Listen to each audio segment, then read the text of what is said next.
What's up guys, I'm Chirag and welcome to this video tutorial. In the previous tutorial, I have taken you through on how to integrate EFS, that is Elastic File System, with AWS Lambda function, and we had successfully did that. So I have posted the link of that tutorial within video description. So now the goal is to install Python packages or libraries on EFS and import or use them within Lambda function. So how I can do that? Now we cannot install packages directly using the console or via Lambda function within EFS. So to install packages, we need to mount EFS somewhere using CLI. So we will be using EC2 instance. Hence, in this tutorial, I will take you through on how to mount EFS on the EC2 instance. So let's get started by launching an instance. So navigate to EC2 management console. Now once you are there, scroll down to launch instance. We will select Ubuntu Server 18.04. As an instance type, I will say t2.medium. So the reason I am selecting t2.medium is that we might end up installing some large packages, right? So that's the reason I'm selecting t2.medium, since it might require more memory. So select the instance and say next. We will leave the configuration instance details as it is. Say add storage. I will increase it by 12. Say next. Give it a tag. I will say EFS mount. Security group. So here we will be creating a new security group. So let me name it as EC2 EFS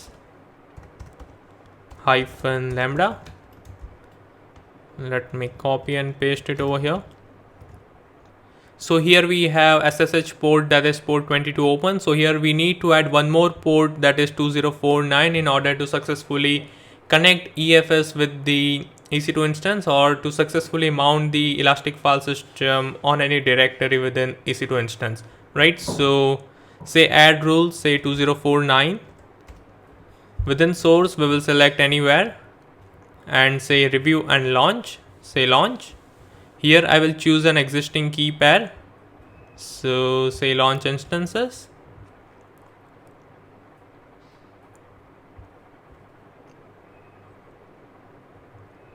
So now we have the instance up and running. So let's copy the IPv public IP.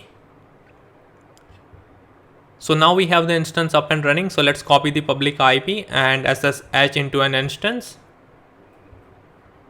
So navigate to terminal. I will say SSH-I, that stands for identity file. So here our identity file is flash.pem in my case, followed by the username, that is Ubuntu @ the public IP address. Say enter.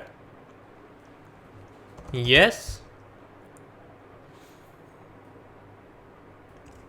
Clear this out. So the very first command that we will execute is sudo apt-get update.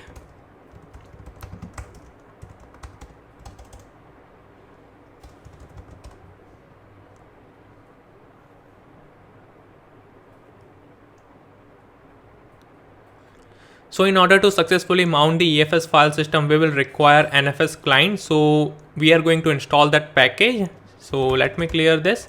Say sudo apt-get install NFS-common.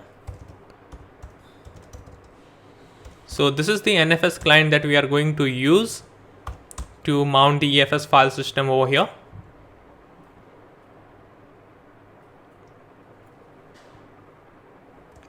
Now the package is installed successfully. So let me clear this. Now here we will create a new directory. So I will say mkdir. I will say mount point. So you can name it whatever you want. So I am saying just mount point. So we are going to mount the EFS file system on this directory, that is mount point. So let me clear this again. So now we will execute a command to mount the EFS file system on that directory. But in order to do that, we will require the DNS name of the Elastic file system that we have created in the previous tutorial. So navigate to Elastic file system, click on this expand arrow and scroll down to DNS name and copy that. Now here we will execute a command saying sudo mount -t nfs4 followed by the DNS name colon the path and the directory name on which we want to mount. So in my case it's mount point, and say enter. Now the file system is successfully mounted on that directory. So let's go ahead and check. So let's do cd mount point, say ls. So here as you can see we have access as a directory. So that is basically coming from the EFS, that is Elastic File System. So if you remember, then we had created the /access endpoint. So if we do manage client access, then here as you can see we have the directory that is /access, that is accessible over there within Lambda function, correct? Now apart from that, we had also created this sumfile.txt file within that path. So let's check that out too. So I will say cd access, I will say ls. So as you can see we have that file, that is sumfile.txt. Now we had also written some text within that file, that is hello from Lambda. So I can quickly do cat sumfile.txt just to check the content of that file. So as you can see here we have the content from the file, that is hello from Lambda. So here we have successfully mounted the EFS on the EC2 instance, right? So this is how you can mount the EFS file system on an EC2 instance. So now in the next tutorial we will install Python 3.8 and we will install certain packages within EFS, and we will see how we can access or import that packages within Lambda function. So that's it for this tutorial. And till that time, if you want me to do tutorial on any use case or service, then please leave them below and I will try my best to come up with a tutorial as soon as possible. And if you have any queries or comments, then again please leave them below, and don't forget to like and subscribe to my channel, and see you next time.